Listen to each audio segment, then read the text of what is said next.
झालं का? आता बघा हे का नाही, इथून असं आपण व्यवस्थित असं पकडून घ्यायचं. हे असं असं ठेवत ठेवत घ्यायचं, असा राऊंड पूर्ण असा गोल.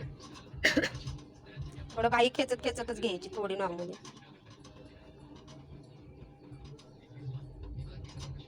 राऊंड असा घ्या, असा हे करून खेचत खेचत असं. म्हणजे एक्स्ट्राची असेल ना बाहेर, कमी जास्त असेल ती बाहेर निघून जाते. इथं बोट ठेवा आणि मग ह्यो भाग वडा, मग परत इथं बोट ठेवा. घ्या की वडून असेल बिंदास. थोडं बोट ठेवत ठेवत या. बाई थोडी खेचून खेचून घ्या, थोडीशी नॉर्मल, जास्त बी नाही, मग मुंड्यात कमी येते. हां, इथं बोट ठेवा आणि पुन्हा इथं घ्या अशी. पुढचं बोट ठेवायचं लगेच. असं घ्या तुमच्या हाताला.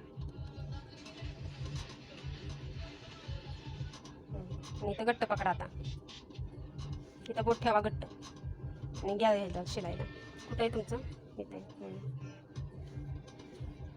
सोडू नका मग. खालचा कपडा इथे. खालचा कपडा घ्यायचा आहे ना शिलायला. जरा हात बसत, एकदा हात बसला की मग नाही काय टेन्शन. घ्या की आतमध्ये. तुमचा हा कपडा कुठे आहे? तिकडे घ्या की असं ठेवून, म्हणजे हलणार नाही तुमचं. घ्या सुई टेकवा, म्हणजे कपडा निसटायचा नाही.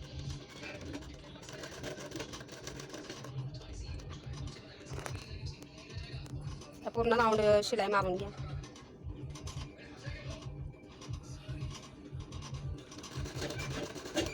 ती बारीक करायला लागेल ना, मग अशी गळ्यासाठी आपण मोठी घेतली. आता कळाली ना बाही जोडायची कशी आहे ती. आता इथं याल ना शोल्डर जवळ, तेव्हा पण मग बाही आता नाही खेचायची, आता फिरवायचा. असा हा खालचा भाग फिरवायचा. आपण वरचा फिरवून लावलाय ना, आता खालचा भाग फिरवत लावायचा. हे फिरवून घ्यायचा, म्हणजे एकावर एक येतं. मग आता खाली जाताल ना तेव्हा वरचा भाग फिरवत लावा. बघू झाले तर थोडीशी बाहेरची शिलाई अजून थोडीशी इथं पाहिजे होती ना. असू दे, आता पहिला ब्लाऊज येतं. आता बाहीला पट्टी लावून घेऊया. बाई हे थोडंसं आधी फोल्ड करा, थोडासा घ्या, एवढाच का थोडासा. हां, शिलाई मारून घ्या. शिलाई मारून घ्या सरळ. सरळच आली पाहिजे पट्टी. वाकडे तिकडे झाली की मग बाहीचं कोणा उचलणार. आणि खेचू नका, ब्लाऊज अजिबात खेचू नका. कपडा खेचला की सगळं फिनिशिंग बदलणार. गेला सैलच सोडायचा कपडा आपल्याला. फक्त अलगद हाताने कपडा पट्टी पकडायची.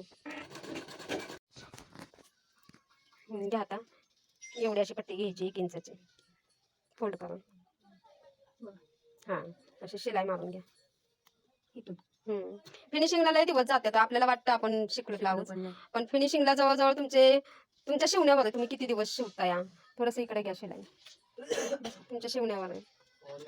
कारण गळा, बाही, योगपट्टी, कपडा निसटला नाही पाहिजे, नीट पकडला पाहिजे, हे सगळं तुमच्या हातावर आहे. माझं सांगायचं काम आहे.